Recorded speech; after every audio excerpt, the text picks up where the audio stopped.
तो बच्चों एक क्वेश्चन देखिए आपके सामने क्या कह रहा है, छोटी सी बात है, फटाफट बताओ, बहुत बड़ी चीज नहीं पूछी जा रही है। In a winter night a wooden plank and iron rod are placed outside the house. ठंडी रात में एक लकड़ी का टुकड़ा एक लोहे की रॉड बाहर पड़ी है। तो पहला ऑप्शन कह रहा है लकड़ी का टुकड़ा wooden plank is at lower temperature, iron rod is at lower temperature. C कह रहा है both are at equal temperature, none of these. Time शुरू हो चुका है, ठीक। तो आई होप कि आपने टिक कर लिया अपना आंसर। अब बात सुनो बच्चों, अगर आपने इसका आंसर बी टिक किया तो यू आर रॉन्ग। अब बात समझो पूरी, अब इधर उधर मत पूछ लो। आयरन तुमने टिक किया था ना, मैं समझ गया हूं। मेरी बात सुनो, क्वेश्चन ने पूछा है कि किसका टेम्परेचर ज्यादा लो है। तो आयरन रॉड और वुडन प्लैंक, अगर इनको आप टच करेंगे तो आपको लोहे की रॉड ज़्यादा ठंडी महसूस होगी और लकड़ी का पटरा ठंडा कम महसूस होगा। बट क्योंकि सब एक जैसे सराउंडिंग में पड़े हुए हैं और आपको मालूम है थर्मल इक्विलिब्रियम में सभी एक ही टेम्परेचर पे रहते हैं, तो सर लोहे की रॉड ठंडी महसूस क्यों होगी और लकड़ी का पटरा ठंडा महसूस क्यों नहीं हो रहा है? Because of their property. लकड़ी का टुकड़ा is a bad conductor of heat. जब आप उसको टच करते हैं तो आपकी बॉडी से हीट नहीं लेता, बहुत कम हीट आपकी ट्रांसफर होती है उसमें। लेकिन लोहे का टुकड़ा is a good conductor of heat, और जब आप उसको टच करते हैं तो iron draws more heat, faster heat from your body, और आपको ठंडा महसूस होता है। बट इट डजंट मीन कि दोनों में टेम्परेचर डिफरेंस है, टेम्परेचर इज सेम। तो इसी तरह की थोड़ी सोच को लाने के लिए आपके सामने मैं लाया हूँ कुछ क्वेश्चंस, और उन्हीं क्वेश्चन को डिस्कस करते हैं, हम आगे बढ़ते हैं। आप ट्राई करिए, I will tell you the solution and enjoy this video. It is short video, और अगर आपको लगे at the end of the video कि आपको कुछ फिजिक्स के कुछ पॉइंट्स आप सीख सकते हैं मुझसे, तो please join our batch. Online batch भी हमारा है और ऑफलाइन बैच भी है, Narayan institute. Let's see the second question, क्या जवाब देते हैं इसमें।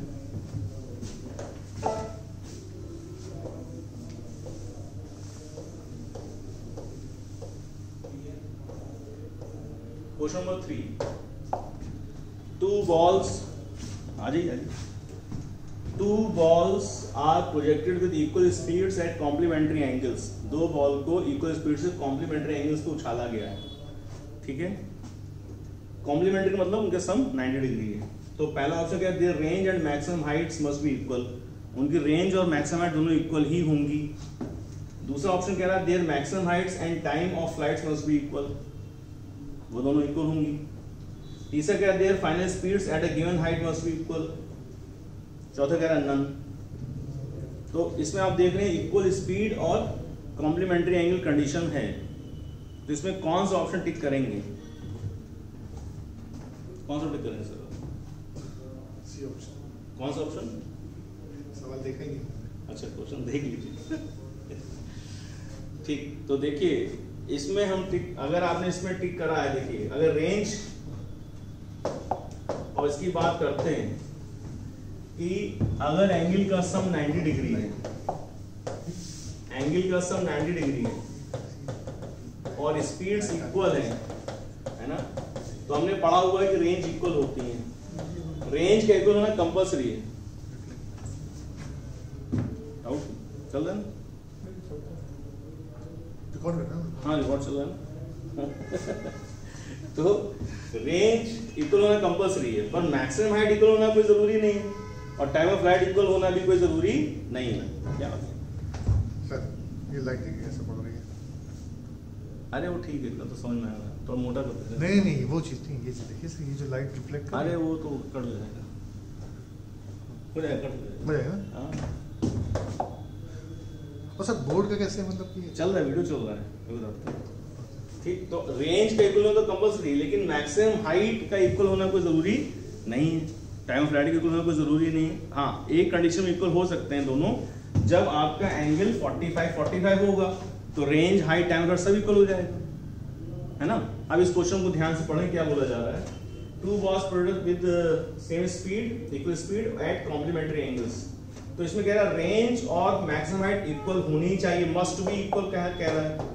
तो क्या ये ऑप्शन सही है? तो हम कह देंगे नहीं। दूसरा ऑप्शन कह रहा है their maximum heights and time flight must be equal, तो क्या ऑप्शन सही है? तुम कह देंगे नहीं। तीसरा ऑप्शन कह रहा है their final speeds at a given height must be equal, इसमें थोड़ा डाउट है। अब बचा चौथा ऑप्शन, तो कौन सा ऑप्शन आपने टिक किया बच्चों, ये अब आप बेहतर जानते होंगे, और अगर आपने इसका ऑप्शन नन टिक किया तो अगेन यू आर रॉन्ग। अब आप समझिए कि this is the descriptive question once again in front of you. ये आपको कॉम्प्लीमेंट्री इक्वल स्पीड की बात बता करके पूछ कुछ और ही रहा है, इसका कॉम्प्लीमेंट्री या इक्वल रेंज के केसेस से कोई लेना देना ही नहीं है। समझे बच्चों, ध्यान से प्रॉपरली। जब हम किसी बॉल को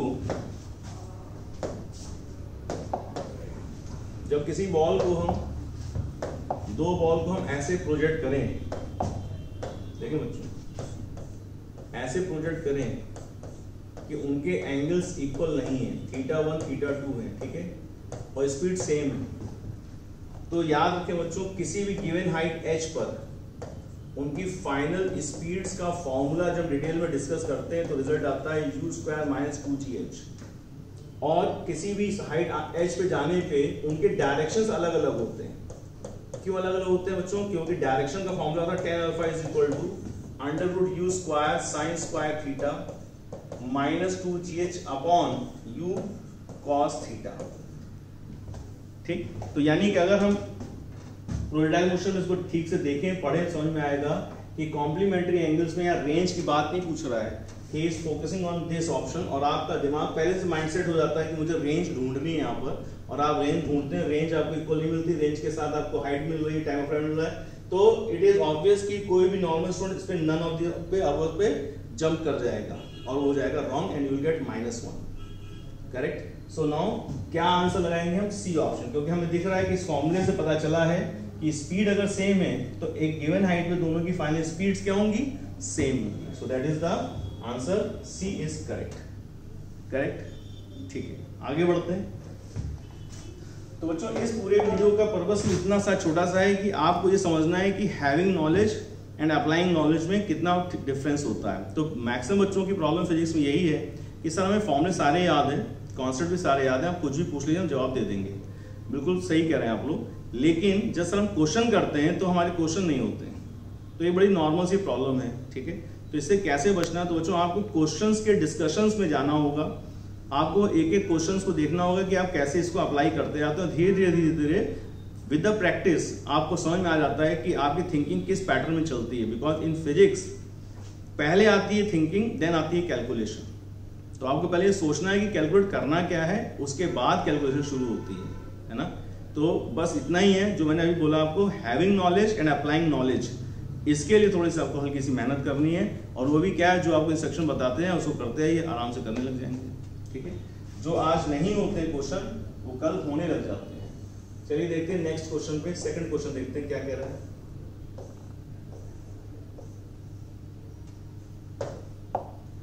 सेकंड क्वेश्चन कह रहा है कि अगर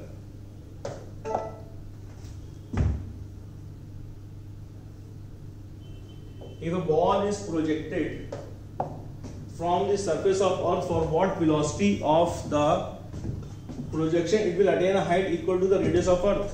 यानी कितनी स्पीड से इसको प्रोजेक्ट करें कि इसकी हाइट जो है वो h इक्वल टू r हो जाए, यानी कि इसकी हाइट रेडियस ऑफ अर्थ के बराबर पहुंच जाए, कितनी वेलोसिटी इसको प्रोजेक्ट करें।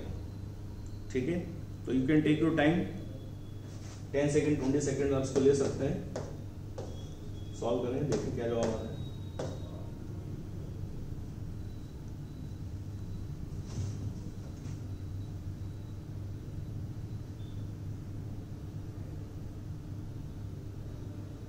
ओके, ऑलराइट, चलिए देखते हैं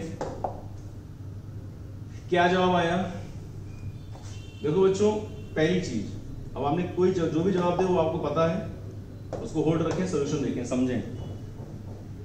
अगर आपने ये यूज किया कि सब मैंने यूज किया v² = u² + 2as, ठीक है, जब मैक्सिमम हाइट h बराबर r पहुंचेगी बॉल, इस हाइट h को r पहुंचेगी तो क्या होगी, वो यहाँ पे जाकर रुक गई। प्रोजेक्शन वेलोसिटी क्या थी, u, ये हमें पूछा गया है। इस इक्वेशन में आप रिप्लेस करेंगे, फाइनल वेलोसिटी 0, इनिशियल कितनी u² - 2gh, h क्या है, r है, तो u² कितना हो गया, 2gr, तो u कितना हो गया बच्चों, √2gr। ठीक, तो अगर आप इस रिजल्ट से सॉल्व करके आप इस रिजल्ट पे आए तो यू विल गेट -1। तो आप कहें सर मेरी तो इक्वेशन सही है, मैंने सब सही किया है, फिर मुझे माइनस क्यों मिल रहा है? तो that is what I am trying to tell कि having knowledge and applying knowledge में बहुत डिफरेंस है। तभी गलत हो गया। क्यों गलत हो गया? कि हमने इक्वेशन मोशन सही नहीं लगाई थी? बिल्कुल सही लगाई थी बच्चों, इक्वेशन मोशन बिल्कुल सही थी, पर फिर गलत क्यों हुआ? क्योंकि आप इसको पहले क्वेश्चन को समझें। ये सरफेस है अर्थ का, this is centre of earth, this is radius of earth, और आप बॉल को फेंक रहे हो कहां पे? h = r, this much height, 6400 kilometre, that is radius of earth. आप इतने ऊपर बॉल को फेंक रहे हो, और जब इतने ऊपर जब बॉल जाएगी, इतनी ज्यादा हाइट पे जाएगी, तो ग्रेविटी स्मॉल g की value, acceleration due to gravity की वैल्यू वेरी करती है। और बच्चों आपको मालूम है इक्वेशंस ऑफ मोशन को हम कब अप्लाई करते हैं? when only and only when the acceleration is constant, correct? तो यहां पे क्या होगा? एक्सेलरेशन वेरी कर रहा है, तो आप इक्वेशन मोशन यूज नहीं कर सकते। चलो अब एक छोटी और बात बताओ, how many equations of motion are there? अगर आपने बोला है 3, तो again you are lagging behind. अगर आपने 3 इक्वेशन मोशन बोला है, बी ट्रू टू योरसेल्फ, आपने 3 बोला है, तो again you are lagging behind. Actually equation motion होती है 5, लोगों को पता होती है, बोलते हैं 3, होती हैं 5। अब वो 5 कौन कौन सी हैं? तो फिर एक सवाल पूछता हूं, जरा सोच के बताइएगा कि ऐसी कौन सी इक्वेशन ऑफ मोशन है, ऐसा कौन सा गति का समीकरण है जिसके अंदर एक्सेलरेशन नहीं आता? सोचने पड़ गए? सर ऐसी तो कोई इक्वेशन नहीं है। ऐसी इक्वेशन है तभी पूछ रहा हूं। तो दैट इज द थिंग्स जिसे हम कहते हैं कि आपको पता ही नहीं, आपको क्या नहीं पता है। तो जरा फोकस करें, जो कुछ थोड़ा और बताता हूं आपको मैं। इस क्वेश्चन का आंसर तो पता ही चल जाएगा, साथ में और कुछ बातें समझा देता हूं। देखिए, इक्वेशंस ऑफ मोशन होती है 5। पहली इक्वेशन है v = u + at। इस इक्वेशन में क्या नहीं है? दिस इज विदाउट s, इसमें डिस्प्लेसमेंट नहीं है। दूसरी इक्वेशन है v² = u² + 2as। इसमें क्या नहीं है? इसमें टाइम नहीं है। तीसरी इक्वेशन है s = ut + ½ at²। इसमें क्या नहीं है? इसमें फाइनल वेलोसिटी भी नहीं है। और अभी मैंने पूछा कि ऐसी इक्वेशन बताएं इसमें एक्सेलरेशन नहीं बच्चों, तो वो इक्वेशन ये है s = u + v / 2 × t। This is the equation of motion without acceleration. और इस पर डबल स्टार बना लिया क्योंकि ये लोगों के दिमाग में नहीं आती, आपके भी नहीं आई थी, करेक्ट? अब जरा ध्यान समझे बच्चों कि इस इक्वेशन की इंपॉर्टेंस ये है कि जैसे एक बार नीट में क्वेश्चन आया था कि एक बॉल को बालू के ढेर के किसी हाइट h से ड्रॉप किया गया, आई सपोज 10 मीटर से ड्रॉप किया गया, तो बालू के ढेर में 12 सेंटीमीटर में जाकर के रुक जाती है। तो बालू के ढेर में जाकर जब वो धंस जाती है, सॉरी 2 सेकंड बाद धंस जाती है, तो वो कितने टाइम के बाद रेस्ट पे आएगी या कितने डिस्टेंस कवर करके रुकेगी? तो नॉर्मली क्या करते हैं लोग, बालू के ढेर के द्वारा जो लगाया गया रिटार्डेशन वो निकालते हैं, उसके बाद फिर एस निकाल पाते हैं। हम क्या करेंगे कि बॉल को ड्रॉप किया, बॉल सर्वर टकराई, वेलोसिटी हो गई √2gh। This is the initial velocity. जब टकरा के अंदर जा रही है तो रुक गई तो फाइनल वेलोसिटी क्या हो गई? 0। रुकने का टाइम दिया गया है, आप क्या करेंगे? सीधा इक्वेशन लगा देंगे, आपको रिजल्ट मिल जाएगा। हर बुक में सोल्यूशन में उसमें पहले ए या रिटार्डेशन निकाला गया, उसके बाद सॉल्व किया गया। अगर आपको ये इक्वेशन पता होती तो don't have to find the acceleration, सीधे आप क्या निकालेंगे? रिजल्ट निकालेंगे, ठीक है? ये होगी 4 इक्वेशन। 5वीं इक्वेशन आपको पता रहती है लेकिन जल्दी ध्यान में आती नहीं है। That is the displacement in n second, जिसको यहां से डेराइव किया गया। Sn = u + a/2 bracket 2n - 1। This is the displacement in a particular second given. चौथा, 5वां, 8वां, 10वां उसमें कवर करने के लिए ये होगी टोटल 5 इक्वेशन ऑफ मोशन, ठीक? और इन सभी को यूज करने के लिए कंडीशन क्या बच्चों? When acceleration is constant, correct? अब आप कोई कह सकता है कि सर इसमें तो एक्सेलरेशन है नहीं। तो प्यारे बच्चों आप सोचिए, u से v हुआ ना, वेलोसिटी चेंज हुई। वेलोसिटी चेंज कौन कराता है? एक्सेलरेशन कराता है। तो जाहिर सी बात एक्सेलरेशन तो होगा, और वो एक्सेलरेशन कैसा होना चाहिए? Uniform. Then only you can use this 4th equation. This is the point, correct? Moving to the solution of this question. इस क्वेश्चन का सॉल्यूशन देखते हैं बच्चों, ध्यान से समझते हैं क्योंकि आपका आंसर √2g आ रहा है। तो इक्वेशन मोशन यहां नहीं लगाएंगे, ये बात हमको पता है। अब हम क्या लगाएंगे? अब हम यहां लगाएंगे conservation of energy principal. Hindi में कहते हैं ऊर्जा संरक्षण नियम। कंजर्वेशन एनर्जी प्रिंसिपल ये कहता है कि जितनी भी एनर्जी आपकी स्टार्टिंग में है उतनी एनर्जी एकदम टॉप पे होगी जब बॉल पहुंच जाएगी। तो जब आपने बॉल को फेंका तो आपने दी इसको काइनेटिक एनर्जी कितनी, हाफ mu², क्योंकि आप सरफेस पे तो पोटेंशियल एनर्जी कितनी हो गई, 0। जब बॉल यहां पहुंचेगी तो फाइनल वेलोसिटी क्या हो जाएगी, 0। तो काइनेटिक एनर्जी कितनी हो जाएगी, 0। तो पोटेंशियल एनर्जी अगर देखा जाए, समझो बच्चों यहाँ पे इस पॉइंट को, पोटेंशियल एनर्जी आप लिख देंगे mgh, तो m और m यहाँ कैंसिल हो गए, u²/2 is equal to what, gh, और h बोला गया किसके बराबर है, रेडियस ऑफ अर्थ के बराबर, तो यहाँ रेडियस ऑफ अर्थ लिख दिया। तो u² कितना आ गया बच्चों, 2gr, और u कितना आ जाएगा, √2gr। तो आप कहेंगे सर अभी तो हमने ये आंसर बताया था, आपने कहा था गलत है, तो बच्चों मैं फिर कह रहा हूँ, फिर आपका आंसर गलत हो गया। यानी कैसे, हमने तो अभी क्वेश्चन मोशन लगाई भी नहीं, हमने तो CVP लगाया। तो क्या बता रहे हैं बच्चों आपको हम कि having knowledge and applying knowledge में बड़ा डिफरेंस है। तो यहाँ पे आपने देखा दो कैटेगरी के बच्चे, एक वो कैटेगरी के बच्चे जो स्ट्रेट फॉरवर्ड क्या लगाएंगे, क्वेश्चन मोशन लगाएंगे, मेजॉरिटी उन्हीं की है, तो उनका आंसर गलत हो गया। दूसरे बच्चे जो थोड़ा बहुत पढ़े हैं, ठीक ठाक, उनको पता है कि यहाँ पे इक्वेशन मोशन नहीं लगा सकते हैं, यहाँ कंजर्वेशन एनर्जी प्रिंसिपल लगाएंगे, और वो भी जब सॉल्व करते हैं again they land up to the same option, और फिर उनको गलत मिल जाता है। ये होगी सेकंड कैटेगरी। अब आती है थर्ड कैटेगरी, उन बच्चों की जो सिलेक्शन निकालते हैं और जिनकी रैंक बहुत बढ़िया होती है just because there physics is very good. आप समझे बच्चों, अगर आपकी physics is a problem in NEET exam, तो आपकी वो प्रॉब्लम नहीं है, वो आपको प्रॉब्लम के तौर पे समझाई या इस तरह से बताई गई है कि इट इज फील लाइक वो प्रॉब्लम है। आप समझे बच्चों, अप्रोच का डिफरेंस देखें। तो अब अगर हम यहाँ यूज करें अगेन, अब देखेंगे सही तरीका क्या है इसका। Again I am using conservation of energy principle. तो आपने बॉल को उछाला, half mu², kinetic energy, potential कितनी होगी, 0। जब बॉल मैक्सिमम हाइट पे पहुंची, h = r पे पहुंची बॉल, तो फाइनल वेलोसिटी क्या है, 0। तो इस पॉइंट पे काइनेटिक एनर्जी क्या है, 0, पोटेंशियल एनर्जी क्या है, तो आपने लिखा था mgh। तो बच्चों याद रखें, पोटेंशियल एनर्जी का फॉर्मूला mgh जो है that is a particular case, not the general formula. General formula होता है mgh/1 + h/r। This is the general formula of potential energy, not mgh। General formula क्या है, mgh/1 + h/r। इसको emphasise करके याद कर लें। तो आप सोचते हैं सर हम फिर वो mgh बोलते हैं तो वो क्या गलत है, वो गलत नहीं है बच्चों। वो क्या है, देखिए, जब आप अर्थ सरफेस के आसपास रहते हैं, you are close to earth surface, तो h much less than r होने की वजह से क्या हुआ, ये रिजल्ट नेग्लेक्ट हो गया, यानी h/r इज नेग्लेक्टेड। तो उस केस में when you are close to earth surface, तो पोटेंशियल क्या बन जाएगी बच्चों, mgh/1 + 0 दैट इज mgh। बात समझ पाए। तो mgh क्या है, एक पर्टिकुलर केस है, ये जनरल फॉर्मूला है, तो बोलेंगे it is a particular case.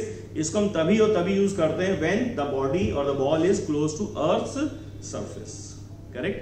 लेकिन अगर आप height h = r, 2r, 3r, h = r/2, यानी you are taking large heights, उस केस में आपको यूज करना पड़ेगा general formula mgh/1 + h/r। Now moving to the concept, m और m कैंसिल हो गए, u²/2 is equal to g, h क्या लिखेंगे, r upon 1 + r/r that is 1। r cut जाएगा ना, तो क्या लिखा हुआ, 1 + 1 2, 2 कैंसिल हो गए, u कितना आ गया, √gr। कौन सा ऑप्शन टिक करें बच्चों, ए ऑप्शन टिक करें। तो आप समझे कि इस एक छोटे से क्वेश्चन में, जो ऐसा लग रहा है कि सिंपल सा क्वेश्चन है, इसमें कितना लेयर बाय लेयर कॉन्सेप्ट बनाया जाता है कि पहले ही जो अटेम्प्ट में जो बच्चे इसको सॉल्व करेंगे, they will jump to the equation of motion, और वो वॉश अवे हो गए, गायब, मेजॉरिटी गायब। उसको लगाने CVP लगाएंगे, उनके पास नॉलेज कंप्लीट नहीं है, वो भी गायब हो गए। और कौन टिका रहा, जिसने पूरी चीज ढंग से समझी और पढ़ी हुई है। यानी एक होता है कॉन्सेप्ट, एक होता है मिस कॉन्सेप्ट, एक होता है ट्रू कॉन्सेप्ट। तो जो ट्रू कॉन्सेप्ट के साथ जाते हैं बच्चों, वो एग्जाम में अच्छा करके आते हैं और उनकी रैंक भी अच्छी आती है। Selection is not a problem उनके लिए, ठीक है। तो आपको इस तरह से अप्रोच को पढ़ना है। This is second question.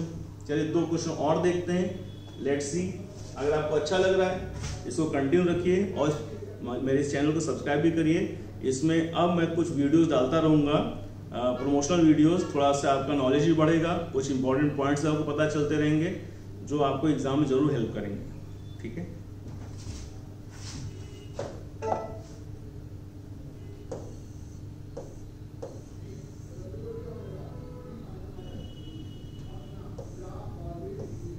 आखिरी क्वेश्चन बच्चों, 3 क्वेश्चन का फर्स्ट क्वेश्चन का बहुत सिंपल सा question, what is the tension in string. String में टेंशन क्या, बस इतना बताना क्या हुआ। एक आदमी तो 10 से खींच रहा है, इधर 10 से खींच रहा है और टेंशन बतानी है। टेंशन 10 × 20 × 5 की 0।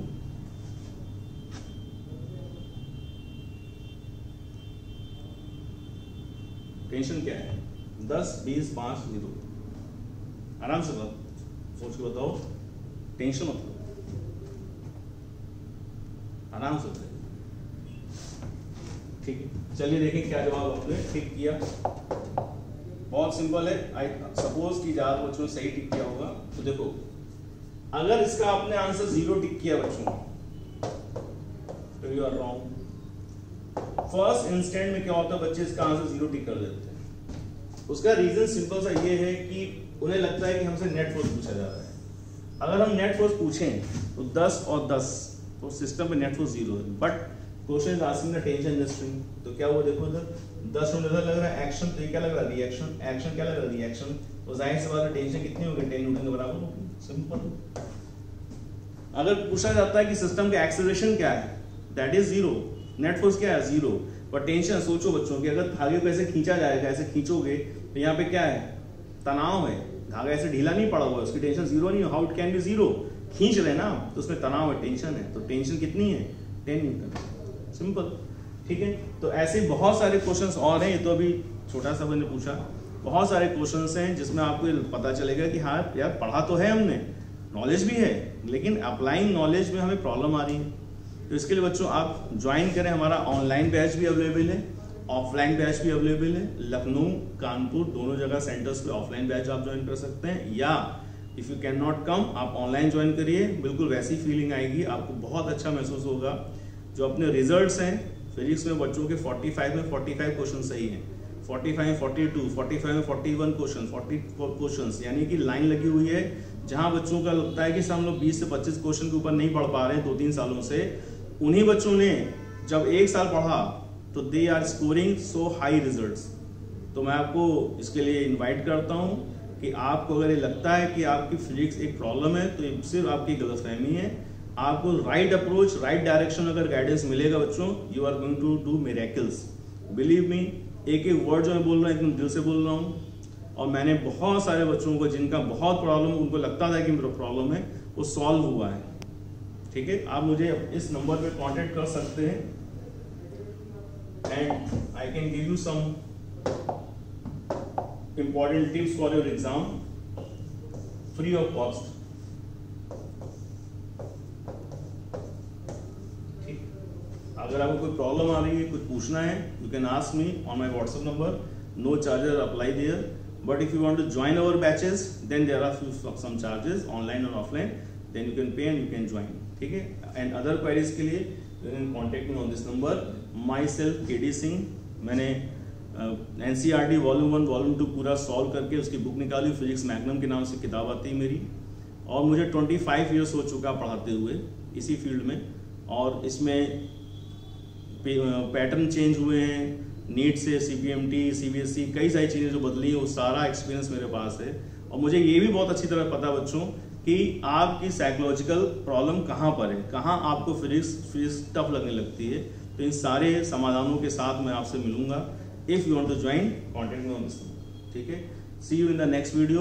इसको अगर आपको अच्छा लगा उन दोस्तों को जरूर भेजें जिनको लगता है कि फिजिक्स में प्रॉब्लम आ रही है उनको। ठीक है, thank you, this is KD Singh, bye bye.